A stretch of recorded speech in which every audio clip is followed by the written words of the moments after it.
Welcome to Negotiation Made Simple, the podcast designed to help you master the art of negotiation and win your next deal. I'm your host, John Lowry. In this episode, we are going to begin to break down the negotiation process. And the first thing that people need to know is the different types of negotiation that exist out there. There are negotiations that tend to be more competitive in nature. Those are negotiations where people are trying to grab all the value that they can. But then there are other negotiations that have more collaborative elements where people are working together to try to solve a problem. Now, the key to being successful in this moment is to know when to be competitive and when to be cooperative. And the secret is that many negotiations will have moments where they're both competitive and cooperative. I'm excited to tell you how to identify those moments and how to be strategic in those moments. Let's go ahead and get started.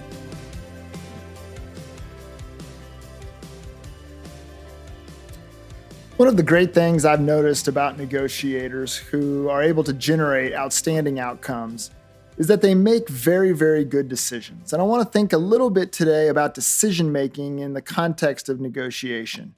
Before we get to a point to where we start thinking about decisions as it relates to the substance of the deal, or what kind of concessions we're going to make when we're sitting at the table and we're going back and forth trying to make something happen. Before we even get there, there are some really important decisions that have to be made and have to be made well in terms of how we are going to approach the negotiation. Now, you would think like, oh, that's easy, but it's really not. In fact, this is what I call the negotiator's dilemma, because these decisions at the very outset, decisions that involve how you are going to manage the process, how you are going to approach the negotiation, how you are going to engage the other side, those are critically important decisions. And the reason they're so important is because if you don't make those decisions well, you can screw up the deal before you ever even get to the table. You can put yourself in a position to where there's no chance you're going to get a good deal because you haven't made good decisions related to your approach. Now, the big dilemma here, and where I find people struggle, is that they find within themselves a debate. Within their own minds, there are different motives at play. And those motives create chaos for people that don't know how to manage them very well. So, for example, there's a motive to get an outstanding deal, to go for it, to capture all the value that you can. Yet there's also a motive to actually get a deal. And there's another voice inside of your head that says there's probably going to have to be some compromise, or there's probably going to have to be some creativity and some conversation in order to get the other side to say yes. Do you hear the tension there that exists? Have you experienced it in your own negotiations? I experience it all the time when I find myself negotiating with my kids, to where at the end of the day, I can't let my child do what my child wants to do. It's just not good for them. There's no way that I can make the concession and allow them to do it because they want to do something that is not in their best interest. Usually it has something to do with what they eat, or not doing homework, or playing more video games, or all the different things that kids do. As parents, there are some moments where we just have to say no. But at the same time, we also want to have great relationships with our kids. And so because of that desire to have great relationship, we don't want to say no. We want to say yes. We want to find ways in which we can build trust and build relationship and build likability with our kids, to where our kids will want to be around us. Our kids will want relationship with us. Our kids will be eager to engage with us. And yet there are some moments, though, where despite that desire for collaboration as a family unit, there are just moments where, as a parent, you have to be competitive. You have to take your child on because you know what is in their best interest. So I want to think with you a little bit during this episode about really the two most common approaches to negotiation and the things that create the dilemma inside the head of a negotiator. And it's this desire to compete mixed with this desire to cooperate. Now, competition, it's all about claiming value. It's all about capturing as much as you can. Whereas cooperation, it can be more about giving value or creating value. So let me give you an illustration to outline this for you. Imagine with me that you're getting ready to sell your house. There's a lot of that going on these days. It is a seller's market out there in real estate. And so you want to take advantage of this incredible market and you're going to get ready to sell your house. Now you have a smaller one-story house in a neighborhood. You've done all the work to clean out all the clutter. You're in the process of staging this home in a way that it will get you top dollar. You've surveyed the market and you believe that your small little home is worth about $350,000 and that would be a good asking price for the house.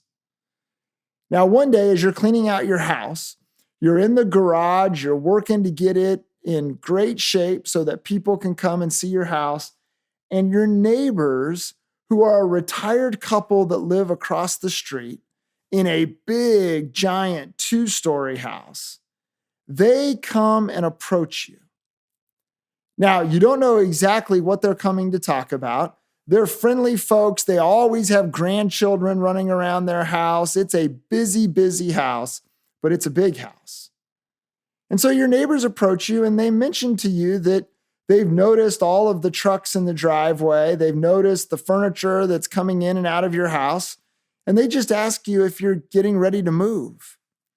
Now, you tell them that you are getting ready to move and that you are going to sell your house, but you haven't listed it with a real estate agent yet. And what they say next surprises you. They look at you and they're almost giddy to where they talk about the fact that they're getting older and that getting up and down the stairs to their master bedroom is getting more and more difficult, and that they have a need for a one-story home, but they would do anything to stay in the neighborhood because their grandchildren live just down the street.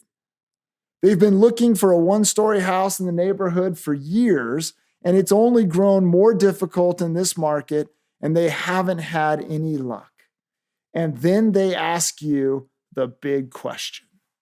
And the big question is, how much are you asking for your house? So let's pause there. Tell me, what would your answer be? Some of you would be like, well, of course you're going to ask for more than $350,000. You got a hungry buyer right there. They have lots of reasons to stay in the neighborhood. This is an opportunity to capture value. That's the competitive voice. But then there's some of you that you would perhaps have a different approach. Instead of asking for $375,000 or $400,000 when you originally planned on asking for only $350,000, there are others of you that would say, what's the problem? Why would you ask for more? You wanted $350,000. You've probably got a great buyer who's ready to pay that. Go ahead and say $350,000. Some of you might even go farther. You might even say, well, it's my neighbor, and my neighbor, if I can sell it to them, they're going to save on real estate commission. And so I'll give them a deal. And there's some of you that may even say, well, I was going to say 350, but for you, and if we can do this without realtors, I'll do it for 345 or maybe even 340. Now, see the tension? Feel the tension here? Here's a moment where at the end of the day, these are your longtime neighbors. These are people that you've shared life with at some level. But at the end of the day, this is also one of your greatest investments that you want to maximize in your home. And so there is a voice that says, no, we got to compete. There's another voice that says, no. This is a moment where cooperation. This is mixed motives. This is the negotiator's dilemma. And so one of the decisions that has to be made before a negotiation ever even starts is how competitive or how cooperative should I be in order to get the best deal? Because as you think about this decision, notice that this decision, it's not just one way or the other throughout the entire negotiation. It may be one to where you start cooperatively, but you have to become more competitive as the negotiation plays out. Or it's one to where you start really competitively and you realize, no, the better way to get a deal here is to take a more cooperative approach. So what I want to do today is I want to give you 4 ideas for managing the mixed motives that we can't avoid. These mixed motives that are inside the head of every negotiator. This decision in terms of how you're going to manage these motives and how you're going to manage them well. So, first thing is you have to know the game that you are playing. Now, what do I mean by the game that you are playing? Well, by the game, what I'm looking at is you have to be observant. You have to have some level of understanding in terms of the people that you are negotiating with and what is driving them. You've got to have some understanding of the situation and how much leverage you have in the situation. And so it's really important to know as best you can, and there's no way to know for sure always, but it's really important to know, is the person that I'm negotiating with, are they approaching this from a more competitive standpoint or a more cooperative standpoint? There are moments where in the midst of this, people will tell you without telling you.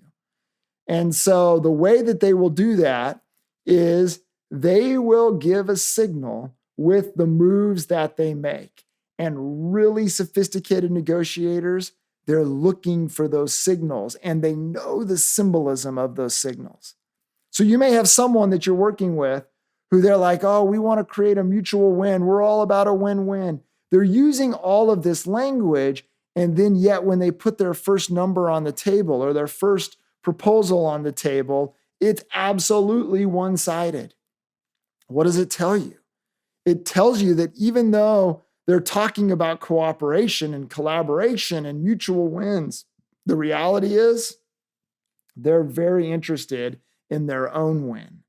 That's a moment where they are ready to be competitive, and the way that you pick up on it is by analyzing their move. And so in negotiation, you've got to look for both the substantive and the symbolic value of every move. The symbolic value is the information that you receive on how the other is playing the game. And once you know how they're playing the game, now you know the game that you're in, and hopefully can make really good decisions on how to go win it. Second thing is you can't be cooperative in the midst of competition. So here we have to be very careful about being exploited. And some of us, it is just our natural instinct to be very cooperative. That's how we want the world to be. That's what we want to contribute to the world. That's the kind of people we want to be. But the reality is that in negotiation, that desire to be cooperative, while it can be very effective, it can also be very dangerous. It's perilous to be cooperative and predictable because there are people out there that instead of responding to it and reciprocating, they will respond to it by exploiting it. And you've got to be careful in dealing with those folks. It's the number one reason why people will lose and lose badly in a negotiation. It's because they're trying to be cooperative, yet they're dealing with people that are competitive and are willing to take value. And so as we think about this, there are moments where as we analyze what the other side is doing, we have to be ready to respond. And so if you find yourself in one of these situations to where the other side is being competitive, despite everything inside of you that wants to be cooperative, this is a moment where you have to be competitive. You've got to match their move. You've got to, at times, retaliate. There are moments where you have to say no, and you have to shut down the process because the outcome that you're headed toward is not going to be a good outcome. And so recognize that competition, there are people that have no problem with it. They embrace it. It's part of who they are. And those are people that you will run into in business, in organizations, in churches, in life. Everywhere you go, there are those people. You've got to be ready to deal with them, which at times means you've got to be ready to be competitive. All right, third thing. Sometimes it actually takes competition to produce cooperation. Now, you sit in here and you go, well, that seems a little weird. And it kind of is. It's counterintuitive. But it is one of the ironic truths of mixed motives. And that is that it takes competition to finally incentivize someone to be cooperative. All right, so think about it for a minute. If a competitive party is able to get a bunch of concessions from someone who they're negotiating with who's willing to be really cooperative, then why should that competitive person ever change strategies? Why would they ever need to? They're winning. And so as a result of that, they really shouldn't change strategies. But notice with me what happens when we find ourselves in a moment where someone is taking a competitive approach to a negotiation, and then we respond in kind, and we match that with some competition of our own.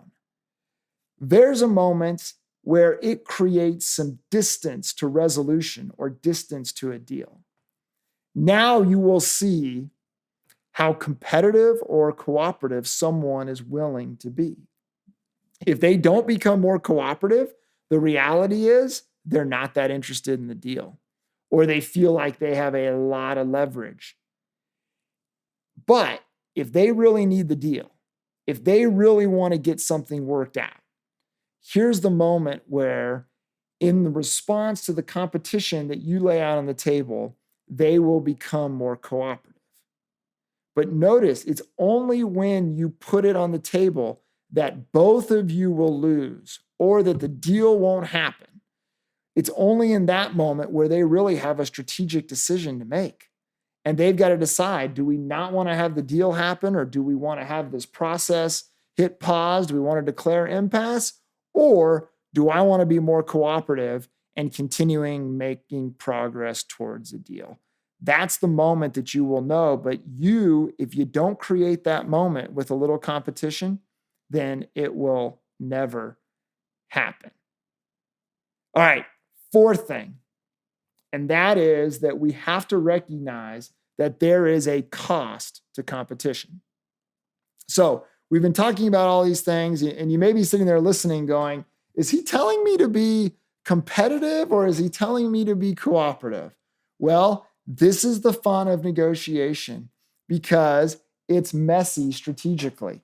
It is literally, there's not a perfect formula for how to manage this in every single negotiation. If someone tells you that, be skeptical because it doesn't exist.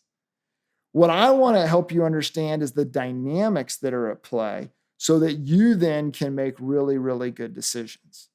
This is the fourth dynamic, and that is that competition is hard on relationships. And so the sophisticated negotiators, they recognize that there's a cost to competition because being too competitive at the wrong time in the negotiation, it can break down trust between the parties. It can impact the communication between the parties. And as a result of that, it can shut down opportunities for cooperation. As a result, it can be a lot more difficult to get a deal done, to make something happen. And so, as a negotiator, you must be careful to not win the battle but lose the war. We've kind of heard that statement before, but it's really, really important here to where we can be really competitive and we can win a couple of rounds of the negotiation as we're working towards a deal. But if in doing that, we blow up the relationship or we blow up the communication between the party that we're dealing with, getting that deal to the finish line can be very, very difficult. Now, there are some times that you will get that deal to the finish line, but what will happen is that person that you're negotiating with will never want to do business with you again. Now, if you're selling a house or you're selling a used car, so be it. You may not ever see that person again and you don't have to worry about that. But what if you're negotiating with your boss? What if you're negotiating with a colleague at work? What if you're negotiating with one of your children? That's not someone to where you want to blow up the relationship, because that's a person or that's somebody that you're going to have continued healthy relationship with in order to get what you're really looking for in life.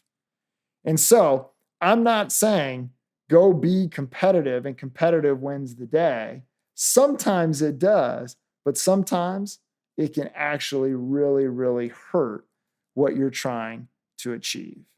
All right, the fifth thing is the best deals. The people who are the absolute best negotiators, those who know how to get things done, these are people that have mastered when to be cooperative and when to be competitive. Now, how is it that we follow their lead? How is it that we get these good deals? Well, let me ask you this question. Competitive people, do they get good deals? Absolutely, they do. They get good deals because they're not willing to be vulnerable and because they're ambitious. And so they're willing to ask for the things that they want. And as a result of that, this process tends to reward that. And so competitive people get good deals. Now, here's the kicker. Do cooperative people get good deals? They absolutely do. And the reason that cooperative people get good deals is because they're able to establish trust.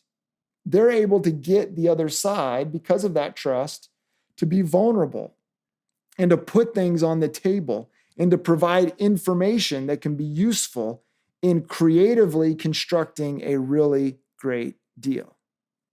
So, who gets the best deals? Well, the people that get the best deals are the folks that know when it's the right time to be competitive and when it's the right time to be cooperative.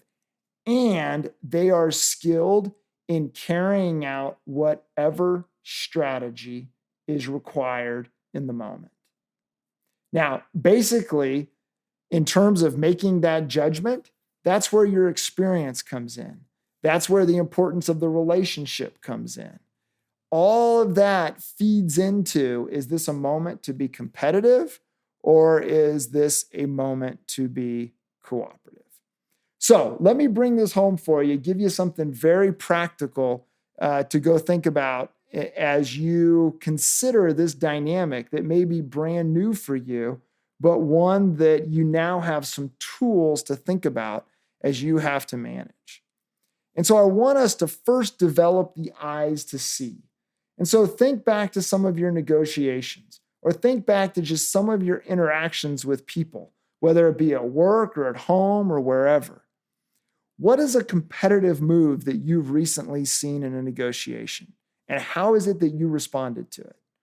All right, begin to look for those competitive moves. I want you to be able to see them, because the quicker you can identify them, the better you're going to be able to respond to them.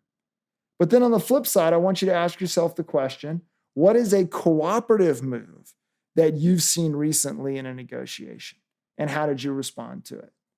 What's a move to where someone was willing to be vulnerable? Someone was willing to say, yeah, I'll help you with that. And how did you respond? Our response to it's really, really important, because if people seek to be cooperative with us and we respond with competition, then there's a decent chance we're going to shut down the cooperation if they're a pretty savvy and sophisticated negotiator. So what I want you to do is I want you to be aware of these choices that are available to you. These choices are important for making really good decisions. Most people who haven't thought about negotiation at all, they just do what's comfortable or what's intuitive. But you have an opportunity to be better. Knowing the dynamics, knowing the mixed motives that are going on inside your head, being aware of them, you now have the opportunity to go from just what is intuitive or comfortable and now allowing your decision-making to become very strategic. And the moment that you're able to get there is the moment where you will make better decisions as you develop a strategy for each negotiation. And that strategy, once executed in the midst of trying to work that deal out, that strategy will lead to better outcomes. So, competition, cooperation, these are the voices, these are the desires, these are the motives within us. There are two things that can lead us to great deals. There are also two things that can be traps. Our job is to manage them well, to figure out what tool and when to use it, and to know that a good balanced approach where we're competitive and we're cooperative in the right moments with the right people, that is the recipe to delivering an outstanding deal. All the best as you go out and manage those mixed motives.